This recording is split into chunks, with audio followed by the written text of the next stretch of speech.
आदाब।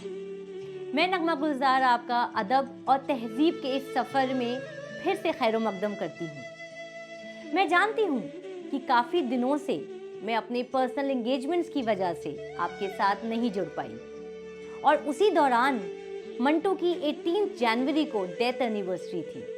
तो इसीलिए मेरा आज का एपिसोड सादत हसन मंटो पर है। मोहताज है एक औरत की पहचान आज भी, पैदाइश से लेकर मौत तक, सर पे बाप, पति, बेटे का साया होना चाहिए, वरना जानी जाएगी एक यतीम, नाजायज, आवारा या बांझ, एक जिंदा लाश।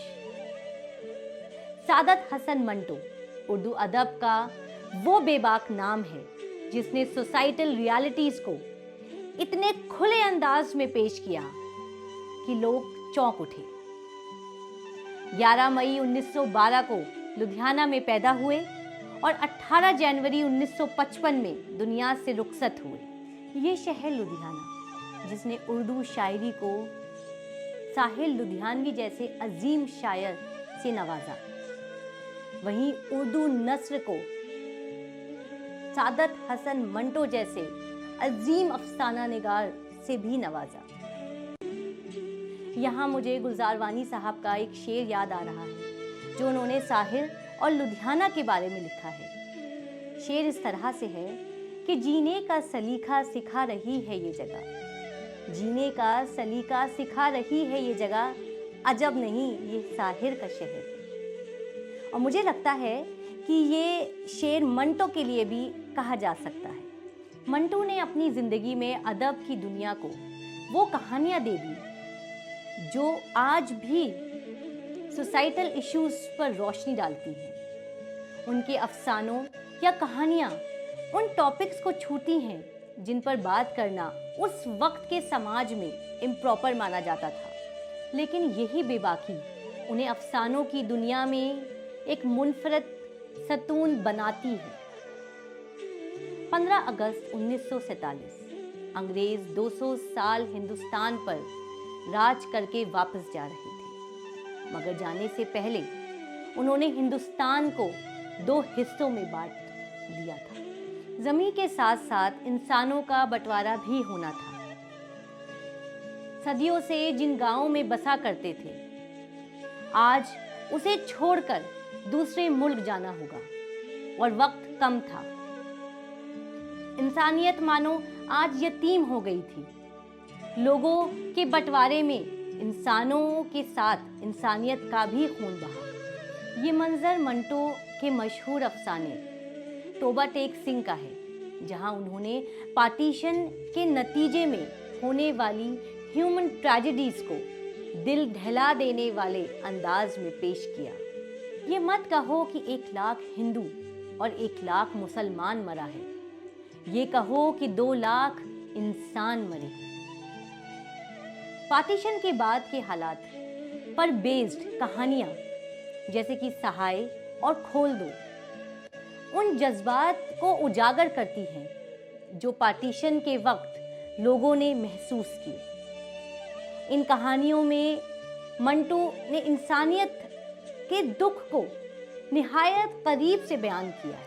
अगर हम मंटो की निजी ज़िंदगी के बारे में बात करें तो मंटो पंजाब के एक कश्मीरी ख़ानदान में पैदा हुए और मंटो अपनी तहरीरों में अपने इस शिनाख्त पर फ़ख्र करते थे।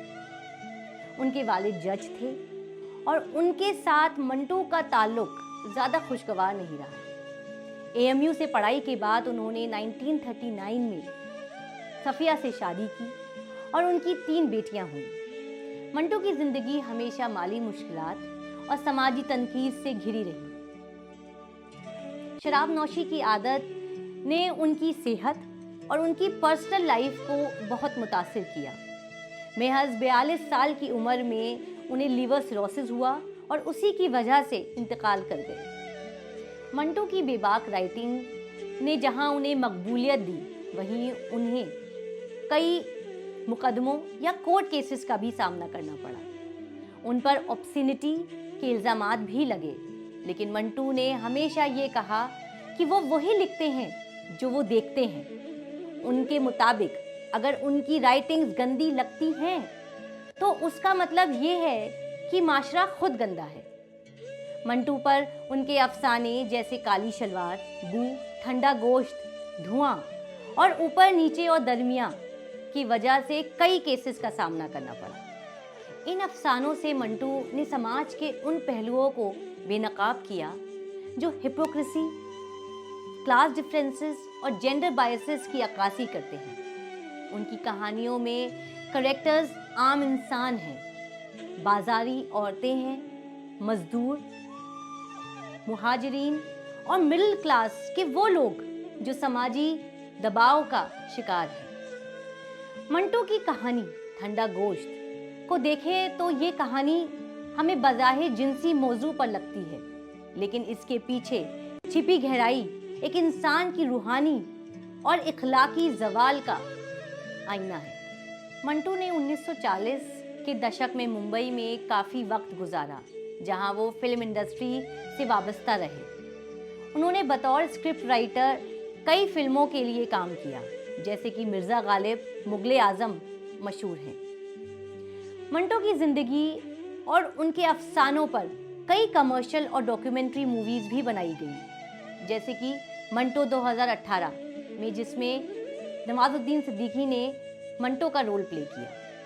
पार्टीशन के बाद मंटू मुंबई छोड़कर लाहौर शिफ्ट हो गए और ये माइग्रेशन उनकी ज़िंदगी का सबसे बड़ा सदमा रहा, जिसका असर उनकी सेहत पर पड़ा और उनकी तहरीरों में गहरे दुख और पार्टीशन की ट्रेजेडीज को जगह दी। मंटो ने बतौर जर्नलिस्ट, रेडियो ड्रामेटिस्ट और कॉलमनिस्ट की हैसियत से भी काम किया है। मंटू ने अपनी ज़िंदगी में ही अपना मरसिया लिख दिया था। वो कहते थे कि ये दुनिया अगर मेरे अफसानों को बर्दाश्त कर सकती है तो मेरा ये नोहा भी बर्दाश्त कर ले।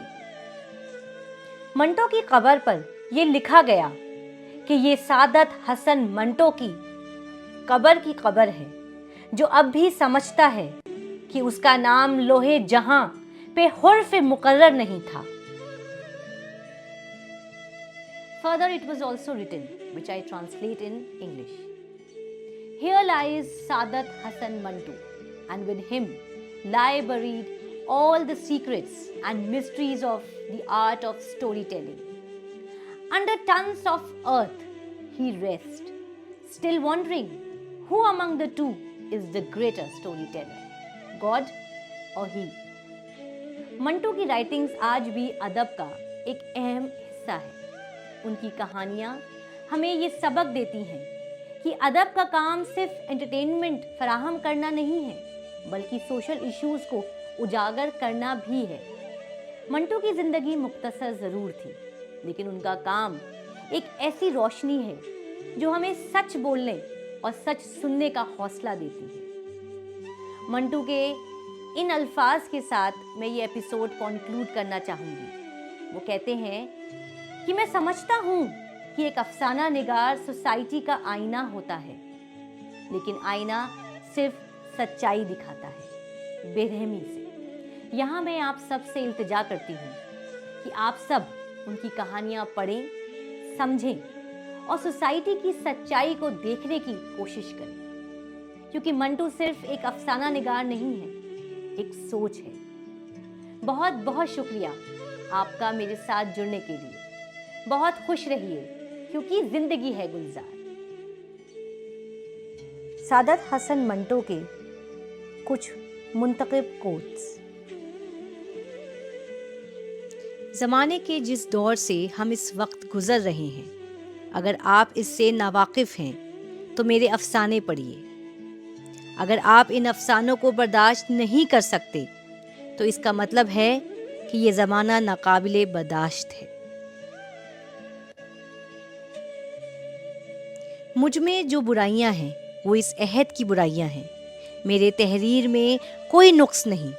जिस नुक्स को मेरे नाम से मंसूब किया जाता है, दरअसल वो मौजूदा निज़ाम का नुक्स है।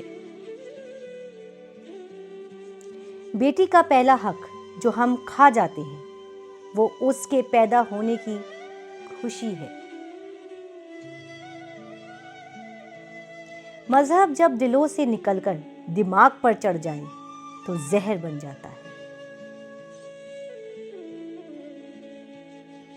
हमारा माशरा एक औरत को कोठा चलाने की इजाज़त तो दे देता है, मगर तांगा चलाने की नहीं।